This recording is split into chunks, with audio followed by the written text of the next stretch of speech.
Well, good morning. It's Sunday, and I have a new selfie stick. It's Sunday, I don't know, March, like around the 20th, I think. And my place is a mess, but I just wanted to give you a little update and tell you what I'm working on and the progress. As you know, I'm trying to resume my second journey and sail from here after being here almost a year. And yeah, it's a real mess what's going on. But I wanted to update you on what's important. Um, if you're following, you know that about a week ago, someone brought me that boat out there, uh, that little cabin boat. Well, it don't have a cabin. I don't know what you call these boats, right? Brought that boat, and I did get it registered right away to avoid that. Took my unapproved toilet out of this boat. I got a ticket for that. But of course, I'm going to fight it because this doesn't qualify as needing it because it's at a houseboat that has berthing facilities, like where people can sleep, like they're really living on it. And I don't. I sleep on my sailboat. So it doesn't really require an approved toilet, so that's under appeal. And the derelict vessel, because he said, well, look, rain could come in from those eaves up there, and if it's designed to be enclosed, it needs to be. And of course, my contest there is that I designed it, and that's ventilation up there. Should not need. But anyhow, here's what's happening.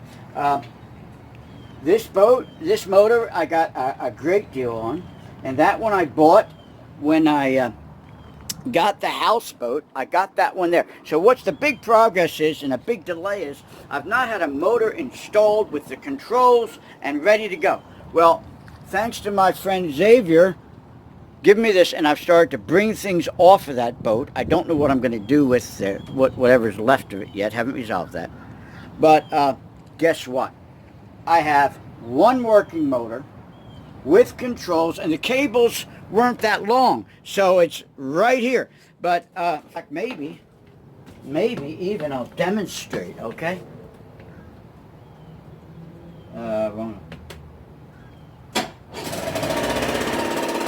you hear that steering?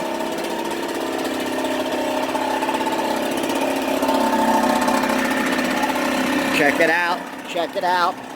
It's running, and the gears work, and then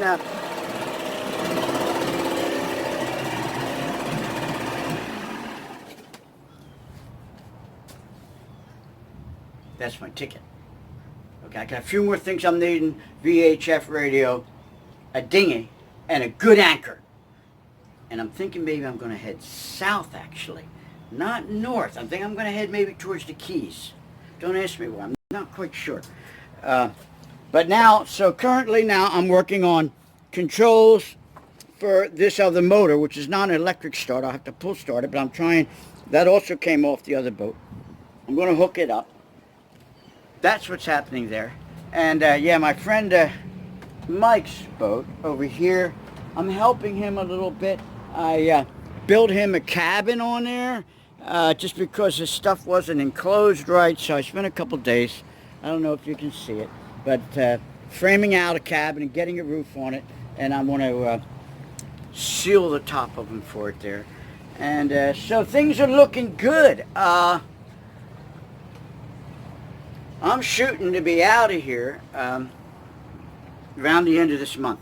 But you know, they write me tickets, and that delays me more because of court dates, and if I don't win it, I have to pay the money. So they're really, defeating themselves not to just give me some slack, and I'll be gone to wherever God would have me to go. Yeah, this poor fella out here.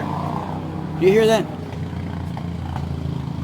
Okay. They race. I don't know how well you could hear that. It's extremely loud. The motorcycles. All right, I deal with that. But they got these trucks and cars with modified pipes just for the purpose of being louder. And so that and the police harassment are the main reasons that. But look at this. I am going to have pressurized water. What also I came off of this blessing that was here is 12 volt, 40 psi. This will give me house water pressure, right? And a inline water heater. That'll be the pressurized tank. Okay, so there's your update. I was starting to tell you this poor fella over here brought this boat, and at first I thought it had been sabotaged because we caught this fella that has the big white boat cutting lines the other day, and he sabotaged almost every boat around here. And so at first I thought, uh-oh, maybe he got him, but it turns out that he probably didn't yet get that boat. So anyway, that's what's going on. There's your update, and it's a beautiful day, and progressing. All right, blessings to you. Bye.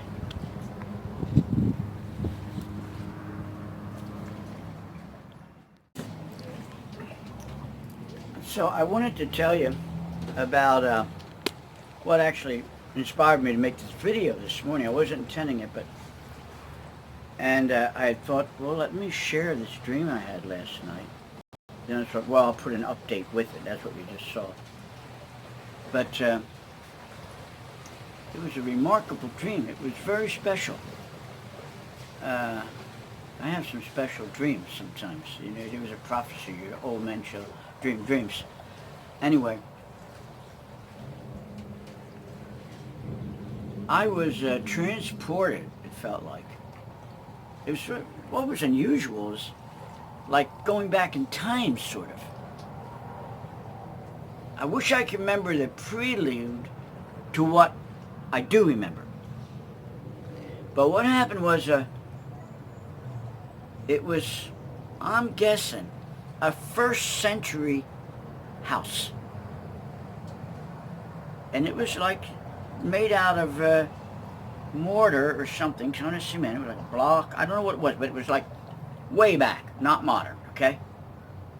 And I remembered in the dream, this prelude, where I'd heard about these Christians that were meeting somewhere in this house.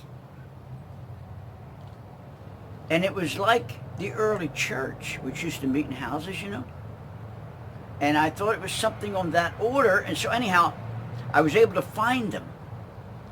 And the part that's still vivid in my mind is I'm walking in, and a few people are walking up some steps. And I see one man passes me, and I can remember his red robe, like a gown, right? And I just kind of see the back of him, right? And I take a hold of his coat and I say, "Excuse me." And he turns and looks at me. And I can remember his face fairly well. But he was like blondish, blonde curly hair kind of person. And I asked him something about what was going on there.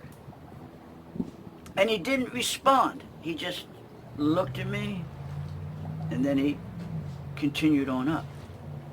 I thought maybe it was Jesus, but now I think it's not, because he looked like,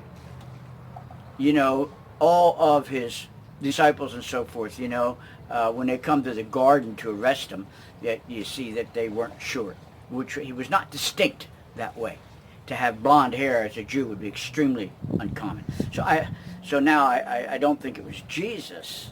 So anyway, I went on up the steps, and the most beautiful part I remember is being received by them. And I only remember a few of the people, and I remember this one Arab Jewish looking fella, and he greeted me, and he gave me a couple kisses, and he said, "Welcome." The Arab cheek things, I guess, something like that he gave me. And then a couple of the others, and I started dialoguing with them. And I really feel like it was like the apostolic time, and that these were maybe like the apostles or something. Anyway, it was a very special dream because of the spiritual significance and feeling like I went back into a time a couple thousand years ago is what it felt like. So anyhow, I wanted to share that with you all, and that's what made me do this video. Okay, so talk to you all later.